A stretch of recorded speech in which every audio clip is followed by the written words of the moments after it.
Imagine for a second that you've just been handed $10 million. Okay, I like where this is going. Right, from some anonymous benefactor. But the money comes with this one extremely strict, unbending condition. You have to use every single cent of it to completely fix the broken political system of the Western world. Oh, wow. No pressure. Yeah, exactly. You're fully funded, you have the resources. So, like, what do? I mean, your first instinct might be to, I don't know, fund a massive media empire. Or maybe try to buy enough influence in the Senate, pass some sweeping reforms. Right. Or maybe you just take the money, buy a mountain somewhere, and try to start your own off-grid society. Sure, the compound approach. But according to the document that we are unpacking today, every single one of those ideas is just a catastrophic waste of time and money. Yeah, they really don't pull any punches on that. Not at all. The author of this text argues that there is really only one viable way to spend that $10 million to achieve actual change, and it's that you use it to engineer a complete, catastrophic internet blackout across the continent for 2 solid months. It is, it's an incredibly jarring premise. It really is. But it stems from a worldview that looks at the current state of civic engagement and just sees a terminal disease. Like, the author of this essay isn't interested in policy tweaks, right? Yeah, not at all. Or winning the next election cycle. Yeah.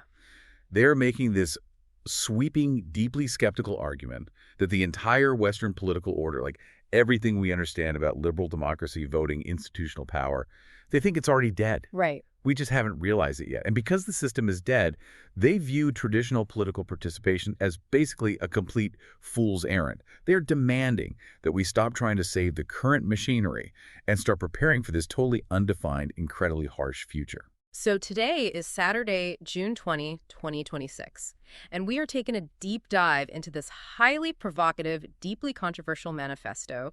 It's titled 10 Milruffin. Which is such a weirdly casual file name for something so intense. Right. It sounds like a rough draft saved on a desktop somewhere. But before we get into the actual mechanics of this text, we really need to set a firm ground rule for you, the listener. Yeah, this is crucial. Because this document is dense with politically charged, radically right-wing, and explicitly anti-democratic viewpoints. And we are not here to endorse, validate, or champion these views. Definitely not. We are absolutely not adopting this ideology. Our mission today is strictly analytical. We're going to map out the author's philosophical architecture, dissect the underlying arguments, and, explore the very specific historical analogies they use. Right. The goal is for you to fully grasp the mechanics of this fringe political thought without any ideological filter or bias from us. Exactly. We are just handing you the flashlight as we walk through a very dark, very complex philosophical forest. Well said. And, understanding the architecture of extreme political thought, it requires looking directly at the foundation it's built upon. And the author doesn't start by complaining about, like, a specific law or a recent election. Or a particular politician, yeah. Right. They start by completely deconstructing the psychology of the modern activist. Before they tear down the government, they tear down the mental state of the people trying to influence that government. Yeah, and they do this by drawing this profound contrast between two things: the pursuit of theology and the pursuit of politics. Which is such an interesting starting point. It is, because they frame these two pursuits as absolute opposites. They argue that theology is fundamentally an inward journey. Like, if you are studying theology or deeply engaging with the faith, your primary goal is internal. You're trying to gain knowledge of the divine, right? Yeah, right, to understand God, so that you can better love and serve him.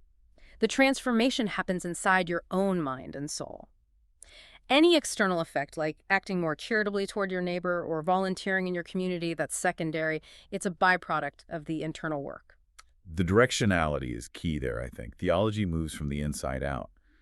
But politics, the author posits, moves entirely from the outside in. Right. To be politically active in the modern world means your primary goal is to force the incredibly complex, chaotic external world to conform to your specific internal worldview. You're demanding that society, the legal system, your fellow citizens, that they all align with your demands. Exactly. The metric of success in politics is purely external conformity. And the psychological consequence of spending your life demanding external conformity is profound internal alienation. Okay, I want to spend a second on that alienation concept because it really struck me. The author is making the claim that the more political knowledge you gain, the less connected you become to your society. Yeah, it's like a reverse correlation. Right. You start looking at the mainstream population, your neighbors, your friends, even the people who vote the exact same way you do, and you judge them entirely by how perfectly they align with your ideological checklist. And if they deviate even slightly, you view them as enemies or sellouts. Exactly. Right. It creates this perpetual state of disappointment. When your metric for a successful life relies on millions of strangers acting exactly the way you want them to act, you are doomed to be isolated. You become alienated from your own culture because you're constantly at war with it. It makes me think of, well, you had a really good analogy for this earlier. Oh, the home ownership thing, yeah. Yeah. Engaging in theology, in the author's view, is kind of like deciding to redecorate the interior of your own house. You do the hard work, you paint the walls, you arrange the furniture, and it makes your living space peaceful. Right. Maybe your neighbors look through the window, see the nice living room, and feel inspired. But engaging in politics is like walking out your front door and trying to force all of your neighbors to paint their houses to perfectly match yours. You're out there with a clipboard yelling at them about their door color. Yes. And of course that is going to alienate you. Your neighbors are going to despise you, and you are going to despise the ones who refuse to paint their shutters the right shade of blue. And the tragedy, according to the author, is that the people out there with the clipboards, the political commentators, the activists, the talking heads, they don't even have a comprehensive vision for the neighborhood. Yeah, that part was brutal. The author levels this brutal critique at their own normative allies, basically accusing most right-wing political actors of being entirely visionless. See, I really struggled with that specific critique. It feels incredibly cynical to claim that modern political commentators lack vision. I mean, they write massive books, they go on news networks every single night. They publish exhaustive 10-point policy platforms outlining exactly what they want the government to do. Right.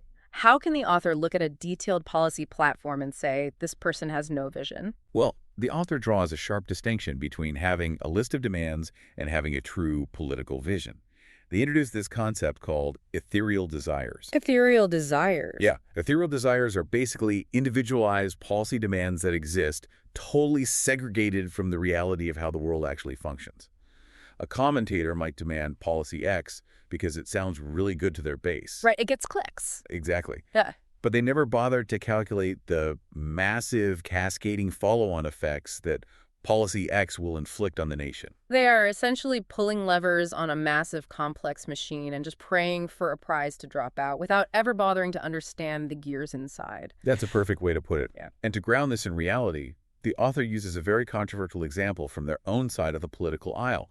They point to the ongoing discourse around remigration, Right. which is, the concept pushed by some on the radical right to enact the mass removal of immigrants in order to maintain a specific cultural or demographic balance. And the author brings this up not to cheerlead it, but to fiercely critique the people proposing it. Yeah, they look at the activists screaming for remigration and basically say, you haven't thought this through at all. Not even a little bit.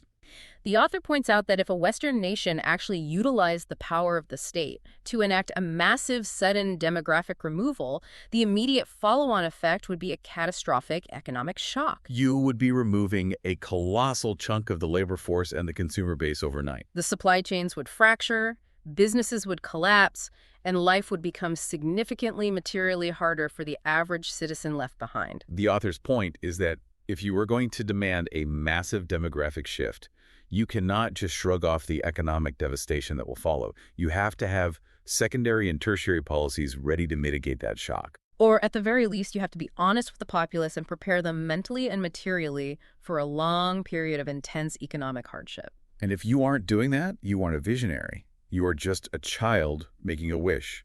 You are exhibiting ethereal desires. It just shows that this author, despite their, radical fringe ideology, is demanding an incredibly cold, calculating level of systemic realism. They have zero patience for performative politics. Yeah. But this raises a bigger question for me. If the players on the board are blind, if they are just throwing out ethereal desires and alienated from their own communities, what does the author think is happening to the game board itself? Ah, right. Well, the author views the game board through a highly deterministic lens of history. They believe that all human ideologies, all forms of government, economic models, they all have a season. A season. Yeah. They are not the final perfected state of human evolution. They are temporary tools that societies invent to manage the specific material and social conditions of a specific era. Like wearing a heavy coat in winter. It serves a vital purpose, but you don't keep wearing it when the summer comes. Exactly. And the author applies this to the major ideological movements of the 20th century. They explicitly point to fascism, specifically citing the regimes of Francisco Franco in Spain and Antonio Salazar in Portugal as having had a season. Right. They view Marxism, Leninism the same way. Those authoritarian systems were brutal, temporary mechanisms designed to handle the chaotic transition of massive industrialization and the rapid secularization of traditional societies. So their season came, they served their historical purpose, and their season ended. Yes. And here is the core thesis that drives the entire manifesto. The author asserts that the season of liberal capitalist democracy is now evidently irreversibly in decline. The system that has governed the West since the end of the Cold War has outlived its historical utility, and the terminal autumn has arrived. And they don't just offer this as a philosophical musing. They point to specific, recent global events as undeniable proof points that the liberal democratic order is actively collapsing in on itself. Yeah, they pull receipts from all over the world to paint a picture of this pan-Western decay.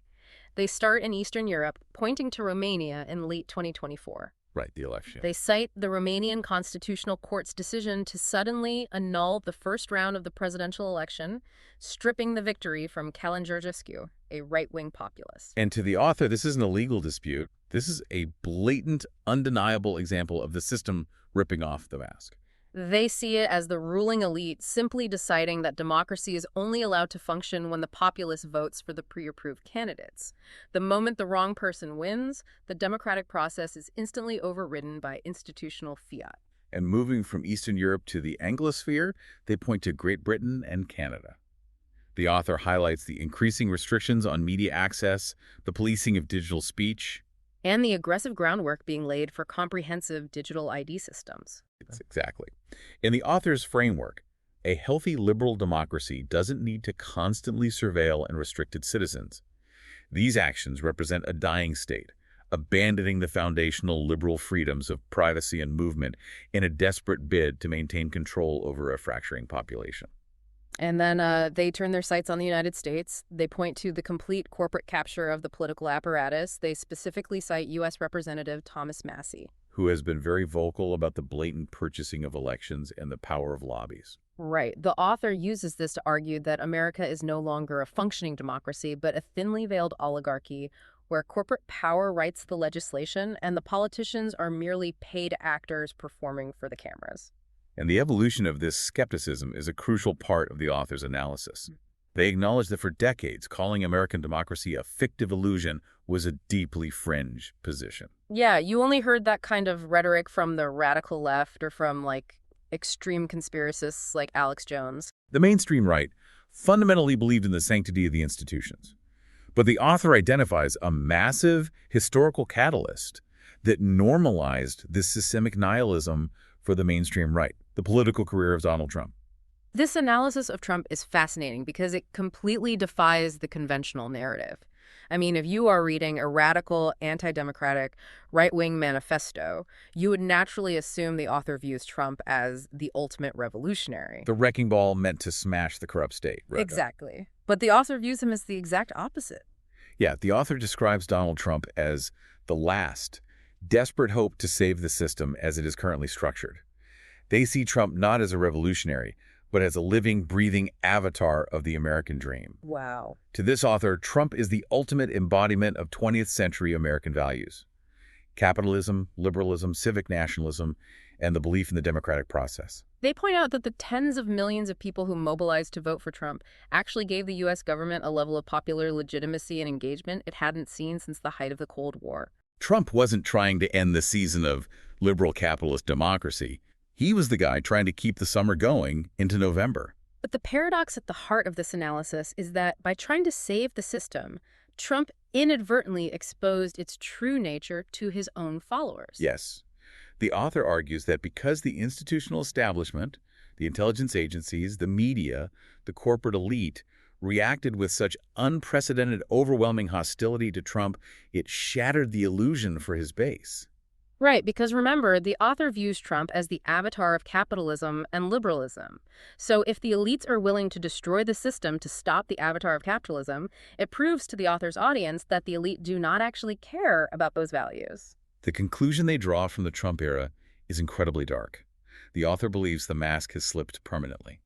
They argue that the ruling elite will happily sacrifice free speech, they will willingly sacrifice privacy, they will openly discard democratic norms, and they will even kneecap the free market, all to ensure they maintain their grip on power. It completely hollows out the moral authority of the free world. Absolutely. The author states that all those lofty Western values we talk about were never actually inalienable sacred principles. They were just convenient rhetorical tools. The velvet glove over the iron fist? Exactly. Used to justify the rule of the people who already held the wealth and power. And the moment the populace tries to use those same tools to elect someone the elite despise, the tools are instantly discarded and the iron fist comes out. So the players engaging in politics are blind and alienated. The system itself is rigged. The elite have dropped the velvet glove.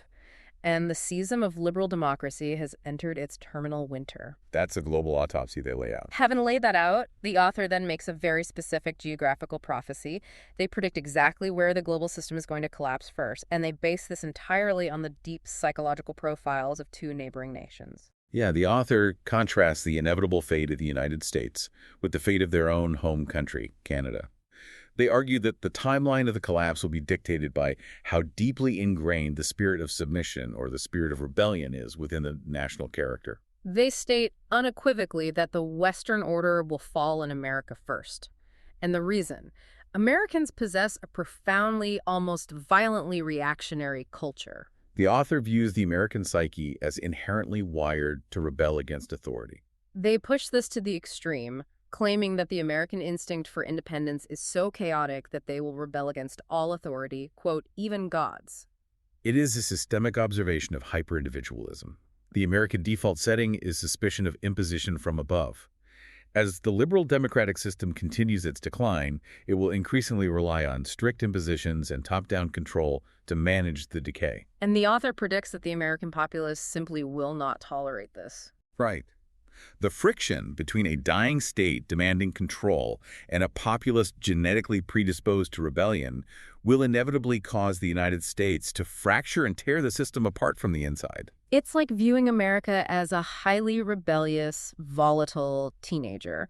The moment the house rules get too draconian, the teenager doesn't sit down and negotiate. They just pour gasoline in the living room and set the house on fire. That's a very vivid way to put it, yeah.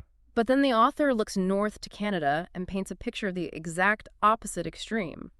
They describe Canada as a structurally submissive culture, a nation of people who are desperate to be ruled, who will venerate and submit to all authority. And they use the inverse extreme here, stating that Canadians are so compliant they will venerate authority, quote, even Satan's. That intense phrasing is meant to be provocative, but it serves a very specific analytical purpose, right? Definitely. The author believes that Canada completely lacks the revolutionary gene. Their entire national identity is built on institutional compliance and deference to the crown, the state, and the expert class. Because of this baked-in submissiveness, the author predicts Canada will be a hanger-on. They will cling desperately to the rotting corpse of Western liberal governance long after the Americans have completely abandoned it. Right. So if America is the teenager burning the house down, Canada is the hyper-compliant, mid-level office worker who stays sitting at their cubicle, carefully color-coding their spreadsheets, while the office building is literally engulfed in flames simply because the floor manager hasn't officially sent out an email authorizing an evacuation. I love that analogy. It's spot on. But there is a secondary part to this prophecy that I want you to unpack, because the author claims that when the old system finally evaporates, Canadians will seamlessly become the most ardent defenders of what comes next. What is the psychology behind that pivot? Okay, that is perhaps the most chilling psychological deduction in the entire essay. The author is suggesting that Canada's moral superiority and intense loyalty aren't actually tethered to the principles of liberal democracy at all. They aren't. No. Their loyalty is tethered strictly to the concept of authority itself. They are loyal to whoever sits in the big chair. Wow.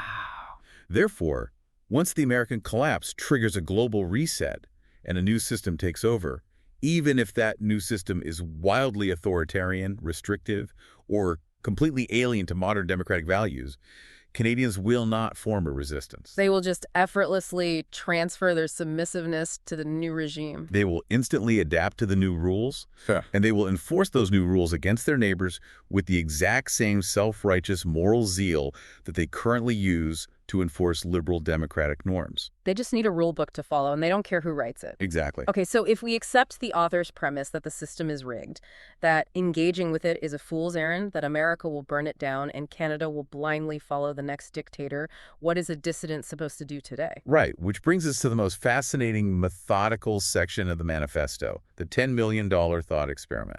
The author addresses a very common, very loud complaint among right-wing dissidents, the belief that they are losing the culture war simply because they are outspent. The narrative is always that the left has endless billionaire funding, massive foundations, a sprawling network of well-funded NGOs, while the traditionalist right is fighting for scraps. So the author decides to test this hypothesis. They pose a scenario. Let's pretend that problem vanishes overnight. I hand you $10 million in cold, hard cash with the strict stipulation that you must use it to achieve actual political ends. What is your move? And what follows is a brutal, methodical dismantling of almost every traditional method of political spending we have been taught to believe in. But before the author starts crushing dreams, I have to point out a hilarious, deeply pragmatic detail. The author states that the very first thing they would do upon receiving the $10 million is immediately stick it in a high-yield account to collect interest. I know, it's so funny. I just love the image of this radical philosopher writing a manifesto about the terminal collapse of Western civilization, taking a brief pause to say, look, before we overthrow the global order, we need to make sure we're getting a solid 5% yield on the principal. It is a brilliant flash of fiscal conservatism in the middle of a revolutionary tract. But once the interest is secured, the author starts crossing options off the list. The first obvious move: start a new, radically traditionalist political party. The author deems this completely futile. And they don't rely on abstract theory to prove it. They point to a very specific recent failure in Canada, Maxime Bernier's People's Party. Let's look at why that failed, because it proves the author's point about the system protecting itself. The People's Party generated massive online hype. They had the memes, they had the angry populist energy, they raised money. But when the actual election happened, they ran face first into the mechanics of the institutional duopoly. First-past-the-post voting systems are mathematically designed to crush third parties. And the legacy media either ignores you entirely or frames you as a fringe extremist. You don't get invited to the national debates. The author looks at that and concludes that throwing $10 million at a new party is just funding a very expensive vanity project that will yield zero actual power. Okay, so establishing a new party is out. The next logical step for a cynic with money is simply to buy the politicians who are already in power. You have $10 million. Surely you can buy a few members of parliament or a handful of senators to push your agenda. But the author argues this is equally fruitless. The policies this specific author desires are radical. They involve dismantling the very institutions that give these politicians their status and wealth. A sitting senator is not going to accept a campaign donation in exchange for passing a law that abolishes the Senate. The political class will gladly take your money, but they will never accede to policies that threaten their elite positioning. The system's primary directive is self-preservation. So you can't buy a new party, and you can't bribe the current politicians. If the political apparatus is locked down, what about changing the culture directly? What if you take that $10 million and build a massive, high production value media outlet? A new network to spread the traditionalist message and wake up the masses. Yeah. But the author shoots this down too, and in doing so reveals a very dark view of human cognition. The author argues that trying to logic the masses into a new worldview through podcasts, documentaries, or news channels is a complete waste of capital. They state that the general public only adopts what already exists materially and physically around them. The masses do not care about theoretical propositions. Right. If they cannot touch it, feel it, and see how it materially benefits their daily life, they will ignore it. They're essentially saying that ideological media is useless for mass conversion. And furthermore, they point out a modern reality. The people who actually want to hear radical or minority viewpoints have already found them. We live in an era of algorithmic echo chambers. The dissident right already has its own closed-loop networks. So a new $10 million media outlet isn't going to break through to the normies. It's just going to preach to the exact same choir, just with better lighting and 4K cameras. Which leaves civil society. If media and politics are out, What about funding non-governmental organizations? The author specifically names a few traditionalist groups they respect, right? Yeah, the Monarchist League, the Dominion Society, and Second Sons. They say they appreciate the work these groups do and would happily thank them for their efforts. But they explicitly state that giving these NGOs the $10 million would not foment any actual political change. This is where the systemic nihilism really solidifies. Why wouldn't funding allied groups work? Because, according to the author, these NGOs do not have a better plan to escape the system than the author does. They are organizations structurally trapped within a dying framework.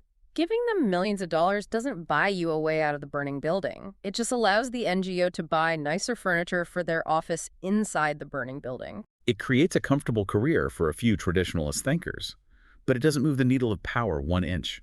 If playing the game inside the system is a bust, my next instinct would be to just take my money and walk away.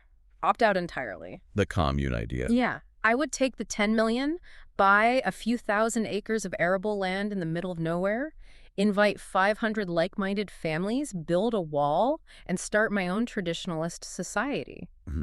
A lot of people are actually trying this right now with various return to the land movements in the U.S. Does the author address just seceding from the modern world locally? They do, and they crush that idea with pure legal realism. Yeah. The author argues that the modern centralized state simply will not allow an ideologically hostile independent community to exist in peace within its borders. You might buy the land, but you cannot escape the bureaucracy. The state will view your commune as a threat, an anomaly, or a tax evasion scheme. They will bury you in zoning disputes, environmental regulations, child services investigations, tax code violations. The state has infinite resources to litigate. If they cannot ban your community outright, they will bleed you in court until the $10 million is gone and the community collapses under the financial strain. So we have reached a terrifying bottleneck in the author's logic. You can't win an election. You can't buy influence. You can't convince the public through media. You can't fund activist groups. And you can't even run away and hide in the woods. The game board isn't just rigged. The referee is actively trying to destroy you, and the doors to the arena are locked from the outside. Every single secular material lever of power has been broken off. This exhaustive elimination of earthly options leads the author to search for solutions beyond the secular state. If politics and finance are dead ends, does the author look to the divine?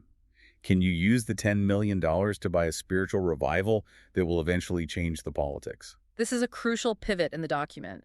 The author subjects religious institutions to the exact same ruthless, pragmatic analysis they applied to the political parties. And they conclude that funding the church is not a viable shortcut to political power. Let's start with their critique of the Catholic Church. Given the author's deep traditionalism, you might expect them to view Rome as a natural ally. But they argue that pouring $10 million into the Catholic Church, or Catholic charities, would actively harm their political goals. The author views the modern institutional Catholic Church as having been deeply, fundamentally infected by the very liberal democratic values the author is trying to eradicate. They see the modern church not as a bulwark against modernity, but as an institution that has capitulated to it. But their critique goes even deeper, touching again on their fundamental distrust of the general public. The author poses a hypothetical. Imagine you bypass the liberal hierarchy and use the money to fund strict traditionalist monasteries. Imagine it works perfectly and you spark a massive grassroots revival, bringing millions of people back to Mass. You would think a traditionalist would celebrate that, millions of people returning to the pews. But the author fears it. They argue that if the modern politically conditioned masses flooded back into the church, they wouldn't adapt to the strict traditions of the faith. Instead, the masses would use their sheer numbers to democratize and liberalize the church even further from the inside out. The modern democratic mind virus would just mutate the religion to fit its ethereal desires. It is a profound lack of faith in populist religious movements. So if Catholicism is tainted by liberalism, where does the author turn? They clearly have a strong ideological and philosophical preference for the Orthodox Church. They view orthodoxy as theologically pure and structurally resistant to Western liberal decay. But here, the author runs face first into an insurmountable wall of geopolitical reality. The Orthodox dilemma in the West is purely a numbers game. In countries like the United States or Canada, the Orthodox Church is a vast minority religion. It holds absolutely zero levers of political or cultural power. The author bluntly states that for orthodoxy to be anything more than a marginalized, exotic client group begging the secular government for tax exemptions, there would need to be massive continental scale conversions. The entire foundational worldview of the North American populace would have to change. And how does a nation fundamentally change its religion? The author takes us on a deep historical dive to explain the mechanics of mass conversion. They argue that, historically, entire civilizations do not convert organically from the grassroots up. To convert the West, the author claims we would require a kingly ruler to father the nation in the true faith. This is what we can call the Constantine problem. The author lists the specific historical heavyweights who accomplished this kind of top-down civilizational transformation.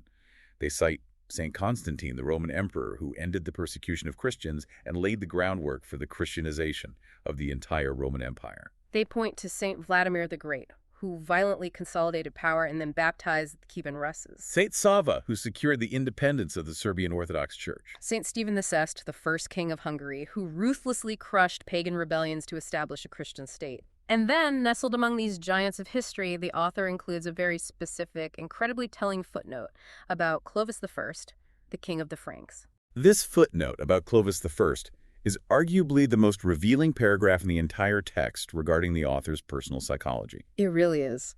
Clovis was the first king to unite all the Frankish tribes under one ruler, and, largely through the influence of his wife, Clotilde, he converted to Catholicism. He is the foundational figure of the French nation. And in the middle of this grand, sweeping political manifesto, the author pauses to write an entire footnote lamenting the fact that Clovis I is not recognized as an official saint in the Orthodox Church and is only venerated locally in the Roman Church. It is such a quirky, obsessive detail. You can feel the author's genuine personal frustration. They point out the perceived injustice of it, noting that Clovis's wife, St. Clotilde, is an official saint, while the great kingly ruler who actually fathered the nation in the faith is snubbed. It shows how deeply the author yearns for that strongman, patriarchal, nation-building figure. But the way the footnote ends is what truly matters. After complaining about this historical slight, the author essentially bows their head and writes, "I do not know why he isn't a saint, but as the Church has refused to do so, I will accept her wisdom." That submission perfectly encapsulates the internality of theology they discussed at the very beginning of the essay. Despite possessing fiercely independent, radical political views, when the author hits the hard boundary of church hierarchy and tradition, they instantly drop the rebellion and submit. It proves they practice the theological inwardness they preach. But snapping back to the political reality of the essay, the author is arguing that the only way religion saves the West is if a new Constantine emerges to conquer it and convert it from the top down. And what is the author's sober, analytical conclusion regarding this requirement? They look at the scope of history and admit that waiting for a new Constantine, a new kingly ruler, to spontaneously appear from the chaos of North America could take hundreds of years. It is completely detached from any actionable timeline. You cannot budget $10 million to artificially spawn a mythical king. It might take 5 centuries for the conditions to be right for a new Vladimir the Great. So we review the board again. Money cannot buy the political system. Grassroots communes are actively crushed by the bureaucratic state. The Catholic Church is too liberal to trust. And the Orthodox Church requires waiting centuries for a messianic conqueror. The author has systematically painted themselves and their entire ideology into a windowless, locked room. Every single conventional, secular, and religious door has been checked and found bolted shut. Which brings us to the crescendo of the manifesto. Since all the normal avenues of human organization and influence are closed, what is the author's immediate, radical $10 million solution? If you cannot buy the system and you cannot pray it away fast enough, what exactly do you spend the money on today? This is where the text introduces its most provocative, dangerous concept, the internet blackout. The author prefaces this radical solution by explicitly rejecting physical violence. They state that taking the $10 million to buy weapons, arm a militia, and attempt to violently overthrow the government is foolish and ultimately harmful. They acknowledge the deep desperation that drives marginalized people toward violence, but they coldly reject it as an ineffective, self-destructive strategy that the state will easily crush. Instead of a physical war, they propose an infrastructure shock. Their ultimate solution is to utilize the $10 million to hire the expertise and technology necessary to completely knock out the internet across the nation for a sustained period of 1 to 2 months, a total catastrophic digital blackout. I want to really dig into the logic behind this extreme hypothetical. Why target the internet and why specifically a month or two? The author builds the rationale for this inconvenience bomb on three distinct pillars. The first pillar is survivability. They argue that a digital blackout of this nature wouldn't directly kill anyone. It's not a kinetic strike or an EMP that destroys physical machinery. Hospitals have backup generators and physical analog protocols. People would still have physical cash that functions for buying food locally. It would be a brutal, terrifying transition. But human civilization wouldn't physically end. It is designed to be a non-lethal shock to the system. The second pillar of this blackout logic is what we can call forced tribalism. The author holds a deep contempt for modern individualism, viewing it as an artificial, fragile luxury afforded to us only by the convenience of digital technology. Think about it. Right now, you don't need your neighbors. If you need food, you order it on an app. If you need money, you transfer it digitally. If you are lonely, you find an algorithmic community online. You can exist in a completely atomized bubble. Exactly. The author's theory is that without the internet, without instant global communication, digital banking, and centralized supply chain management, that atomized bubble instantly pops. People would be immediately, violently forced to rely entirely on their physical, local communities. It would shatter the illusion of independence and force a rapid return to tribal, communal interdependency. The text explicitly states that during a blackout, Canadians would be forced to, quote, place their faith in something beyond themselves, not only God, but also their family, local community, and people. The blackout is a mechanism to forcibly reattach people to their physical geography and their immediate neighbors. But it's the third pillar of this blackout logic that is the most controversial and, frankly, the most sinister. The author calls it expulsion by inconvenience. This is where the author's radical views on immigration, multiculturalism, and the welfare state violently intersect with their infrastructure theory. The author claims that modern Western nations are filled with alien communities. In the author's framework, these are immigrant populations or minority groups that they believe have not organically assimilated into the historical fabric of the nation. The author argues that these groups are only sustained in the West by complex, information-based systems and government aid. The underlying theory is that if the internet goes down, the centralized government is instantly paralyzed. If the federal bureaucracy is paralyzed, it cannot distribute welfare, housing aid, or social services. The author makes an incredibly cynical assumption here.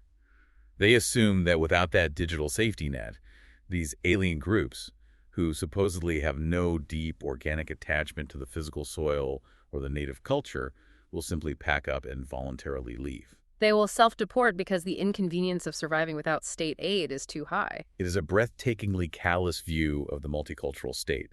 The author believes they can achieve their radical demographic goals without firing a single shot, without building a single detention center, simply by making the digital bureaucracy impossible to maintain. They view the entire modern multicultural apparatus as an artificial construct held together entirely by fiber optic cables and Wi-Fi. It reveals the sheer fragility of the world, as the author sees it. They don't think the modern state is held together by shared democratic values or a shared history or even the threat of military force. They think it's just held together by the convenience of Amazon Prime and direct deposit. And destroying that convenience is the ultimate goal of the blackout.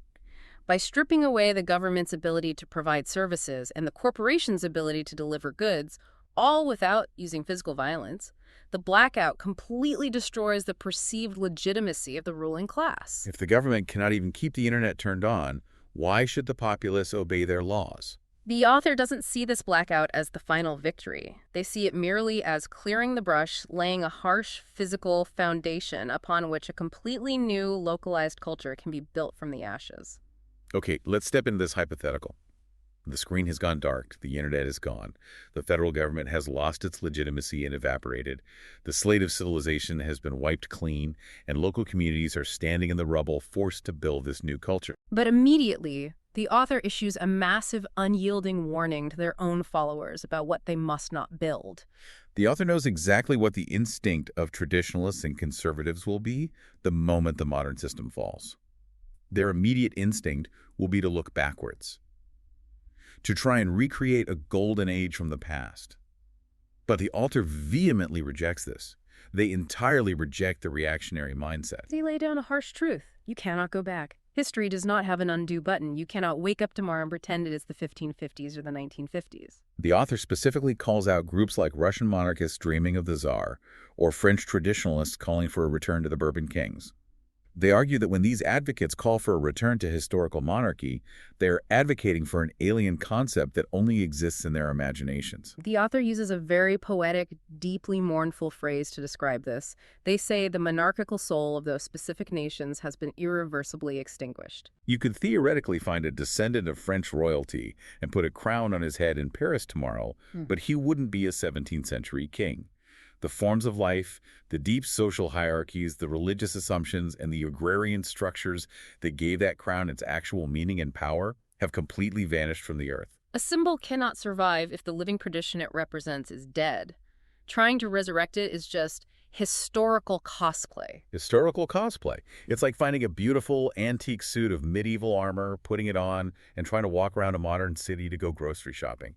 You look ridiculous, the armor doesn't fit your daily life, and you're going to get hit by a bus. You are ignoring reality for the sake of an aesthetic.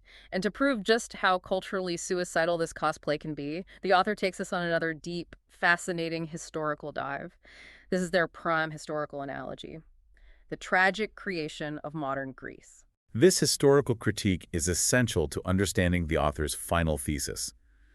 The author looks back at the early 19th century, when Greece fought a brutal, grueling war of independence to finally free itself from centuries of domination by the Ottoman Empire. When the Greeks finally won, they had a blank slate. They had to build a brand new independent state. The author argues that the true, organic, continuous historical roots of the Greek people were embedded in the Basileia Tounromaich, the Byzantine Empire.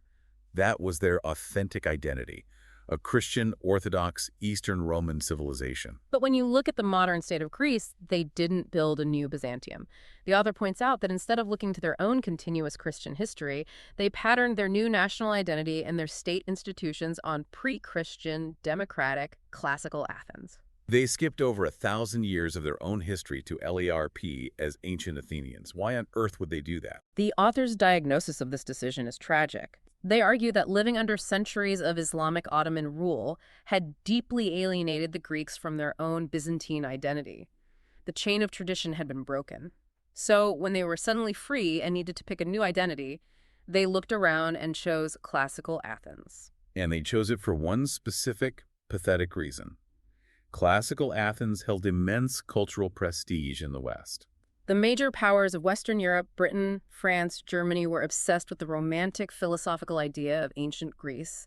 Philhellenism was all the rage in the drawing rooms of London. So the Greeks essentially built a country designed specifically to appeal to the tourists, the intellectuals, and the bankers of Western Europe. Precisely. The author writes that Greece built institutions that entirely failed to represent their unique Weltanschauung, their unique organic worldview. Instead, they built institutions designed to subject themselves to vassalization by a weaker power to a stronger one. They willingly chose to be a quaint junior partner in the Western European democratic system, rather than assert themselves as a unique, independent Orthodox civilization. And the author points out the humiliating hypocrisy of this choice over the decades. When the powers of Europe were primarily monarchs, Greece made itself a kingdom to fit in and please its masters. Decades later, when Europe shifted and became Republican after World War II, Greece obediently became a republic to fit in. They just keep changing their historical costume to appease whatever ruling class is currently dominating the continent. The warning to modern dissidents is incredibly stark. When the system collapses, do not be like modern Greece. Do not try to paste an old, dead system, whether that is 18th century monarchism or 1980s Reagan conservatism or 1950s Americana, onto a new, post-collapse reality simply because it feels familiar or holds nostalgic prestige. It will not fit the material reality of the new world, and by adopting a fake identity, you will just end up subjugating yourself to whatever new ruling class emerges from the rubble. So, we have reached the end of the line. We cannot save the current liberal democratic system because it is dying. The internet has been turned off to shatter the illusion of the state. We cannot resurrect the old systems of the past because their soul is dead, and it would just be cosplay. If everything is off the table, what exactly is the author's vision for the future? If they destroy the world, What do they intend to build? We have arrived at the final overarching manifesto of the document. The author's concluding directives to their followers are absolute and uncompromising. Parliaments, voting, democratic customs, campaigning, they are all dead concepts and must be completely, permanently disregarded. Any effort, any money, or any time wasted on trying to win a modern election is actively harming the prospects of future survival. But they don't replace democracy with a traditional tyranny or a dictatorship. They demand a return to a very ancient concept.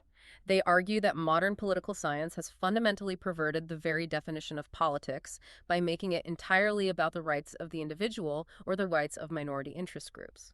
True politics, the author claims, is solely about the polis. The polis is the ancient Greek concept of the city, the citizenry, the collective whole functioning as a single unified organism. The author is demanding a total psychological paradigm shift from their readers. To survive the coming collapse and to have any hope of building what comes next, citizens must completely subordinate their sense of self. They must stop thinking about what they individually want for their careers or their bank accounts in the next 4 years and start thinking on massive, civilizational, generational scales. Subordinating the self, I want to pause on how chilling and profoundly anti-individualistic that demand is. It is the absolute polar opposite of the American dream the author mentioned earlier. The American dream is about individual liberty, personal wealth, and self-actualization. The author is demanding that you sacrifice your individuality to the collective survival of the polis. They are demanding the qualitative spiritual growth of a nation over the quantitative economic growth of a GDP. And this leads us to the author's ultimate, almost paradoxical final vision. The new order they are calling for is not a violent revolution to seize the current state. And, as we just discussed, it is absolutely not a reactionary restoration of a dead past. It is something else entirely, something new. The author says we must take the deep, eternal principles and values of the past, the theological truths, the understanding of authority, the commitment to the collective, and we must use those raw materials to build upon the physical ruins of the modern world. But we must do so while stepping bravely into a future that is completely, terrifyingly undefined. They fully embrace the dark unknown. The author explicitly, almost serenely admits that they do not know what systems the ruling class will invent next to try and maintain control, and they don't even know exactly what physical structures their own side will build in response. But they accept a hard historical truth. Whatever system comes next will almost certainly be designed to restrict us. And the craziest part is that inevitable restriction doesn't bother them. The author notes that historically, oppressive restrictions and harsh environments actually force scattered populations to unite. First, a people will unite to simply survive within the harsh new system, and then once they are forged into a unified polis, they will eventually unite to overthrow it. It is a philosophy of supreme generational patience, coupled with a profound systemic nihilism regarding the present. They have an unshakable faith in a vague, collective, civilizational rebirth. But it is a worldview that requires you to give up absolutely everything you understand and enjoy about modern life, your individuality, your digital convenience, your democratic voice, in exchange for a distant promise that your great-grandchildren might live in an authentic, unalienated polis. Let's take a deep breath. We have covered an immense, heavy amount of ground today. Let's do a quick recap of this intense journey through 10 Millreffen. We started by exploring the deep psychological alienation caused by modern politics, contrasting it with the inward, transformative focus of theology. We unpacked the author's deterministic view that liberal democracy is just a temporary season that is rapidly entering its terminal winter, evidenced by global institutional crackdowns and the revelation of elite hypocrisy during the Trump era. We then analyzed the author's geographical prophecy, the chaotic, inevitable rebellion of the highly individualistic United States, contrasted with a compliant submission of Canada, a nation destined to eagerly adopt and defend whatever authoritarian system replaces democracy. From there, we dove into the $10 million thought experiment, watching the author brutally dismantle every single traditional avenue for political change. We saw why funding new parties, buying politicians, launching media empires, or starting off grid communes will inevitably fail against a rigged system. We explored their rejection of religious intervention, seeing the Catholic Church as too liberal and the Orthodox Church as requiring centuries of waiting for a new Constantine. Which led us to the radical, terrifying hypothetical of the internet blackout, a non-violent but catastrophic infrastructure shock designed to strip the government of its digital legitimacy, force local tribalism, and cause the digital welfare state to collapse. And finally, we explored their strict warning against historical cosplay, highlighting the tragedy of Greece choosing a fake Athenian identity instead of their true Byzantine roots, ending with a militant call to abandon individualism, embrace the collective polis, and step into a completely undefined, potentially restrictive, but ultimately authentic future. It is a comprehensive, meticulously constructed architecture of an ideology that entirely fundamentally rejects the modern world. And as we sign off, I want to reiterate our strict impartiality rule one last time. This deep dive was an exercise in mapping out a radical fringe perspective. We explored this not to validate it, and certainly not to promote it, but so that you, the listener, can understand the deep philosophical roots of anti-democratic thought that are percolating at the extreme edges of our political discourse. You cannot counter, engage with, or understand the shifts in global politics if you refuse to look at the foundational arguments of those who wish to dismantle it. We have spent the last hour talking about abstract history, the digital world collapsing, and the internet going dark. I want to leave you with a single provocative thought to mull over on your own. It builds on the author's core premise, but brings it right down to your immediate reality, your neighborhood, and your life. If the author got their wish, If the internet did go down tomorrow and all the digital scaffolding of our society vanished in an instant, what is the very first physical institution your local community would naturally start to build from scratch in the dark? a fascinating question. Think about it. Thank you so much for taking this challenging deep dive with us. We'll see you next time.